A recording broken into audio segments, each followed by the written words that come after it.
How are you? Doing well. Yourself? Good, good. I guess a problem one year turns into a good thing next year. You lose a guy to injury, it's brutal, but when you get him back, it's awesome. Yeah, absolutely. Yeah, it was unfortunate last year to lose Labonte, but turn the clock forward a year, and here he is. So very nice to have him back.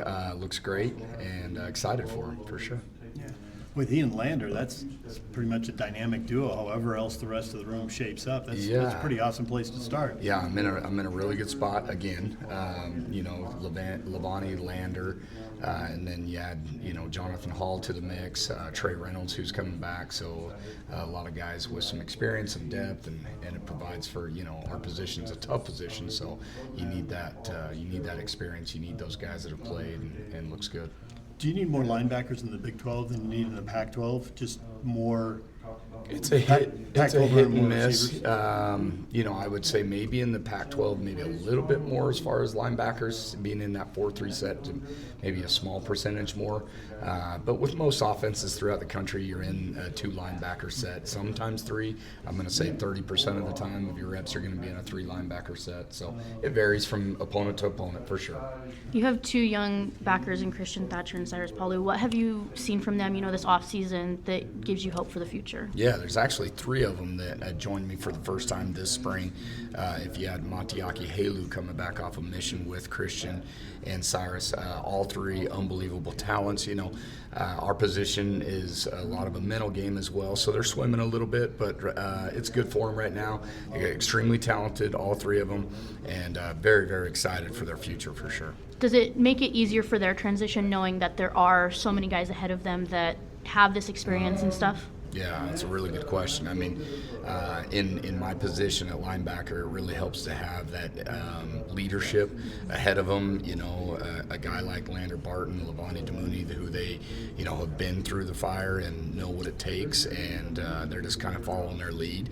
And and I hear their parents and stuff talking to them all the time. Do what Lander does. Do what Labonte does. And so it's good advice for sure. And so to have that experience in the room helps. Morgan was talking about creating more turnovers, and linebackers have the unique opportunity to get the picks, but also force the fumbles and recover the fumbles. So what does that message look like day in and day out to your guys? Absolutely. The ball is always the problem, as we like to put it, on the defensive side, and especially in our linebacker room, meaning that, hey, it's meant for our offense to have, and we've got to get it back.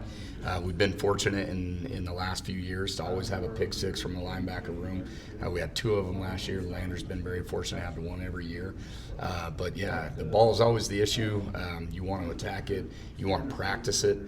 So it becomes, something subconscious, a habit that you're doing, not only in practice, but then it's going to carry over into the game. And so always have that mindset of get the ball back to the offense. Whoever has that ball is going to score it. And so we got to get it back for our offense. Jono saw an increased role last year with the injuries that you guys had. Yeah. What are you looking for him to do this spring to, maybe get some more playing time as the season? Yeah, Jono is an exceptional player. He came to the linebacker position late. He didn't have spring ball last year. He didn't have fall camp. He joined the linebacker room late, hit a few injury bugs in the room, and he came in and picked up the position really well, especially from a mental standpoint. He's extremely talented. His skill set's through the roof. But this spring is going to be really big for him, and he's evolving and maturing, and I look for him to have a great season as well. He's a very impactful player. Believe it or not, he led our defense as a rotational linebacker. He led the whole defense in tackles for loss last year. So that tells you the kind of skill set that he's got. Continuing with Hall, obviously, he, like you said, did really well. How difficult is it going to be to keep him off the field, and how creative are you guys probably going to have to get with finding ways to be able to utilize him next year? Because you still got Labonte and Lander that are studs as well. Yeah, it's a good problem to have for sure. But us as coaches, that's why they pay us, is to be creative and find ways to get good players on the field.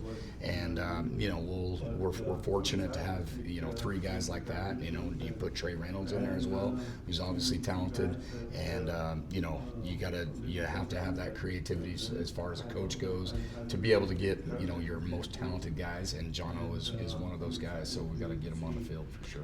First impressions of your freshmen that have joined the program, Christian, Cyrus, and Matiaki. Very impressed with all three of them. Really, really talented.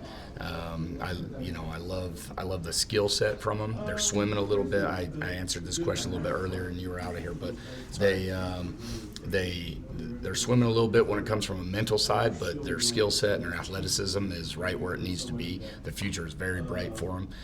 Excited for all three of them.